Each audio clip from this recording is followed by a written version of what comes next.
እወቅ። እንዴት ሆኖ እንደሚባል እሳት ሆኖ እንደሚያልፍ መቼ እወቅ?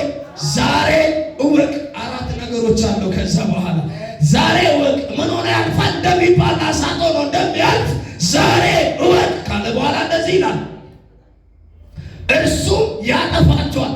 ምን ሲሆን? ሲያልፍ። አንደኛ ያጠፋቸዋል፣ ሁለተኛ በፊት ያዋርዳቸዋል፣ ሶስተኛ እግዚአብሔር እንደተናገረ ታጠፋቸዋለህ።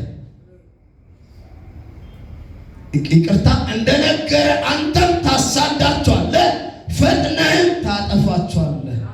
ቁጥር 4 አንቀጽ 1 ላይ ዛሬ እግዚአብሔር ያልፋል ማለት ነው። ዛሬ እግዚአብሔር ያልፋል እንደሚባል እሳት ሆኖ በመንደሬ በኔ ነገር ላይ በኔ ጉዳይ ላይ ያልፋል።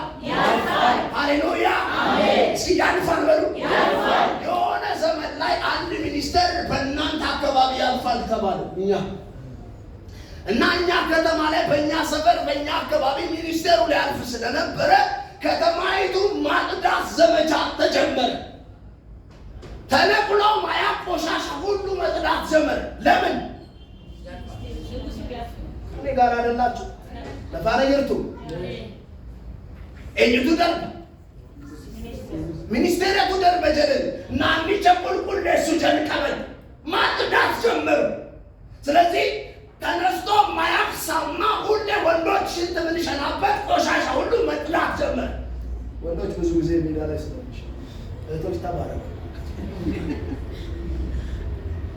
ስለዚህ አካባቢው ማጽዳት ተጀመሩ። ሳማ ሁሉ መጽዳት ተጀመረ። የበሰበሰ ዘመን ያስቆጠረ ቆሻሻ መንደሩ መልቀቅ ጀመረ። ለምን? ሚኒስተር ሊያልፍ ስለሆነ ስፍራ ሁሉ ማማር ጀመረ። ማን ሊያልፍ ስለሆነ? ከኔ ጋር ናችሁ? ሚኒስቴሩ ሊያልፍ ስለተባለ ከተማይቱ መጽዳት ጀመረ። ዛሬ አውጃለሁ፣ ንጉሡ ያልፋል። አየሩን የሚያጠዳ ያልፋል። መንገድን የሚያጠዳ ንጉሡ ያልፋል። ያንተ ጌታ ያልፋል። አምላክሽ ያልፋል። አያችሁ፣ አንድ ንጉሥ ያልፋል ተብሎ የናይል መጽዳት ከቻለ የነገስታት ንጉሥ የጌቶች ሁሉ ጌታ ዛሬ በነገር ላይ ያልፋል። እሱ ሲያልፍ በሽታ ይነቀላል። እሱ ሲያልፍ ማጣት ይወገዳል። ማስለሚያ ንጉሡ። ስለዚህ እንደዚህ አላቸው። እነዚህ ቁመተ ረዣዥም ኃያላን የተባሉ ኤኔቃውያን በጦር ስልት የሚታወቁ ናቸው። ዘዳግም ማለት ዘጸአት ድጋሜ ማለት ነው። ኬሰ ደቢ ዮካን ረደቢ አፋን ኦሮሞቴ ድጋሜ ማለት ነው። እግዚአብሔር እንዴት እንደመራቸው፣ እንዴት እንዳሻገራቸው፣ እንዴት እንደረዳቸው አዲሱ ትውልድ እንዲያውቅ የተጻፈ መጽሐፍ ዘዳግም።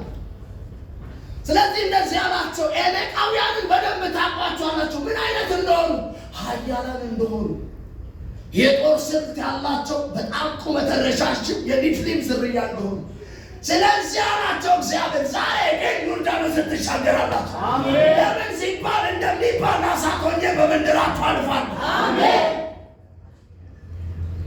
ኢየሱስ ሲያልፍ የማይጸዳ ነገር ስለሌለ አያችሁ፣ ወደ ሰማርያ ሊያልፍ ግድ ሆነበት ይላል ዮሐንስ ወንጌል ምዕራፍ 4። ወዴት ሊያልፍ? ለምን? አንድ ነፃ መውጣት ያለበት